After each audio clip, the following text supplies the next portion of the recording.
এই টাকার জন্য।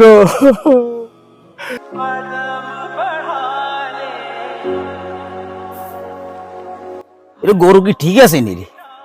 আপনি তো জানেন না বাচ্চু কোনো সময় 2 নম্বরই কাম করো না, কথার কামে এক। না তোর উপরে আর বিশ্বাস আছে।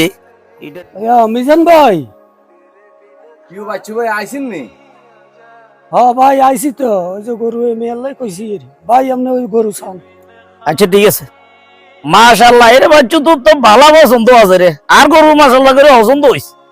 তখন হেমিয়ার লোকে কি কথাবার্তা ফাইনাল করছো? দাম দস্ত রইছে নি? হ্যাঁ ভাই, দাম দস্তুর তো হয়েছে 1,60,000 টাকা। গরু যে তার পছন্দ হয়েছে, টে হয়েছে কোনো সমস্যাই ন। এই লন ভাই, ইয়ানো টে 1 লাখ আছে ভাই, 60,000 টাকা দিয়ে বাচ্চা গরু লই যাইব ধরেন।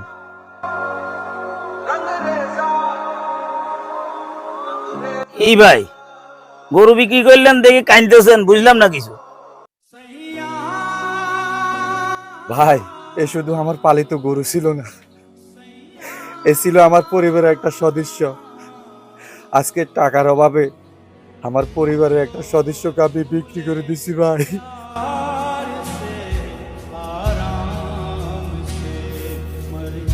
ভাই উঠেন, আপনার মনের কষ্টটা আমি বুঝতে পারতেছি, উঠেন।